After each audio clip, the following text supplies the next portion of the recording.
नमस्कार, मैं नियाज खान और आप देख रहे हैं न्यूज एक्सप्रेस। बिहार विधानसभा चुनाव के नतीजों की जो रुझान आ रहे हैं, जो देखने को मिल रहे हैं, वो चौंकाने वाले नहीं हैं, क्योंकि इस तरीके की बातें पहले से ही कही जा रही हैं कि बिहार में एक बार फिर से एनडीए की ही सरकार बनेगी और एग्जिट पोल में भी ये कहा गया और ये दिखाया गया कि पूर्ण बहुमत के साथ बिहार में एनडीए की सरकार बन रही है।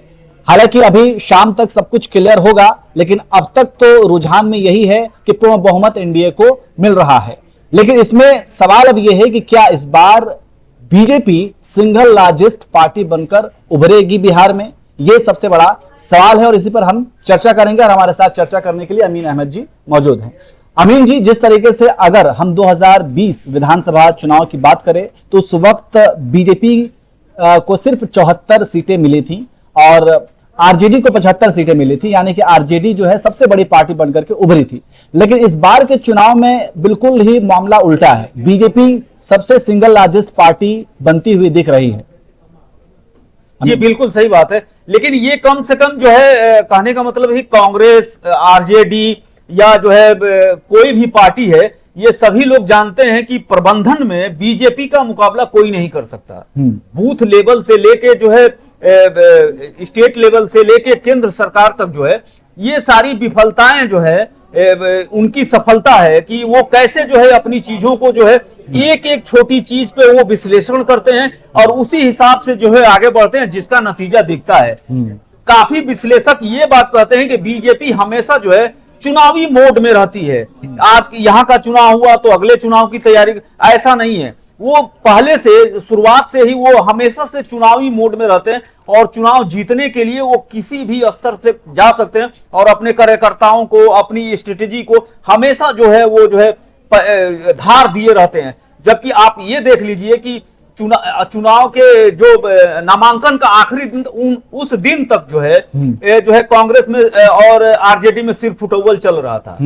कैसे मतलब आप उम्मीदवार तय नहीं, और अभी भी कई सीटों पे तो फ्रेंडली फाइट भी हुई है ना। और ये भी तो देखिए कि पता ही नहीं था कि जो चुनाव में टिकट मांग रहा है वो जो है पर्चा दाखिला कर पाएगा कि नहीं कर पाए। तो ये सारी चीजें अभी भी 2014 से जो है 2025 हो गया, अभी तक विपक्ष की पार्टियां सिर्फ यही रोना रोती रही हैं कि वोट चोरी हो रहा है, ये हो रहा है, वो चीज अलग है। लेकिन जो चुनाव प्रबंधन है उसे बीजेपी से सीखना चाहिए, कांग्रेस पार्टी को, आरजेडी को, इन सभी पार्टियों को, कि वो चुनाव कैसे लड़ते हैं। अगर यही चीज आप नहीं सीख पाए हैं तो आगे भी इससे भी बुरी स्थिति हो जाएगी और हारते रहेंगे। आप ये तो देखिए कि जिस हिसाब से वो चुनाव प्रबंधन बिहार में हुआ, 3 दिन के अंदर दिल्ली में बीजेपी पार्लियामेंट्री बोर्ड की बैठक हुई और सारे टिकट क्लियर हो गए।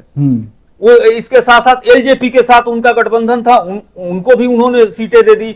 हम के साथ उनका गठबंधन था, उसको भी उन्होंने सारी सीटें दे दी।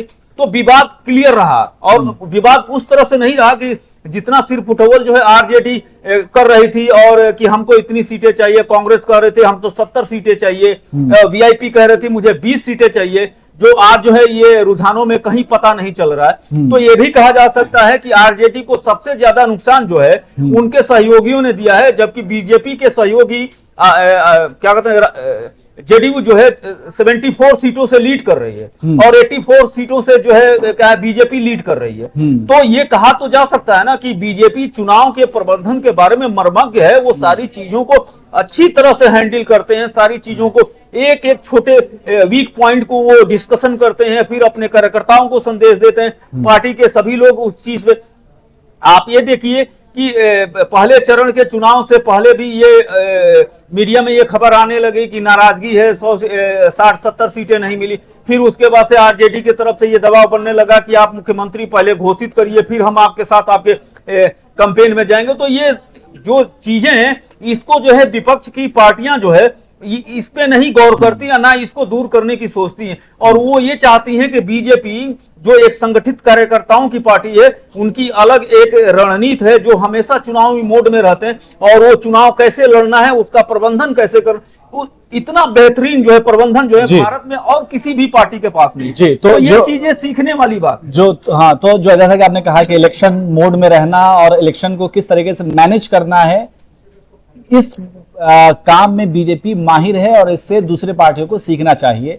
तो 2025 यानी कि अभी जो वोटों की गिनती चालू है, तो इसका नतीजा क्या आएगा, जो इसके रुझान हैं वो तो साफ दिख रहे हैं कि एनडीए के पक्ष में है, लेकिन फाइनल नतीजा क्या है उसके लिए अभी इंतजार करना पड़ेगा। लेकिन अभी भी 84 के साथ लीडिंग लेकिन पार्टी तो इसके बनी साथ साथ मैं थोड़ा सा बता देता हूं कि 2020 के विधानसभा चुनाव में क्या स्थिति थी और किसे कितनी सीटें मिली थी। एनडीए को कुल 125 सीटें मिली थी, जिसमें बीजेपी को 74 सीटें मिली थी और जेडीयू को 43 सीटें मिली थी। वीआईपी को 4 और हमको 4। वीआईपी उस वक्त एनडीए के पक्ष में थी, लेकिन अब महागठबंधन की बात करें तो उन्हें 110 सीटें मिली थी, जिसमें आरजेडी को 75 सीटें मिली थी, यानी कि सिर्फ एक सीट जो है वो ज्यादा बीजेपी से मिली थी। और बाद में जो है एआईएमआईएम के 4 विधायक जो हैं वो आरजेडी के साथ आ गए थे, तो इनकी कुल संख्या जो है वो 79 हो गई थी। इसके अलावा कांग्रेस पार्टी को 19, सीपीआई को भी 2, सीपीएम को 2 और सीपीआई एमएल को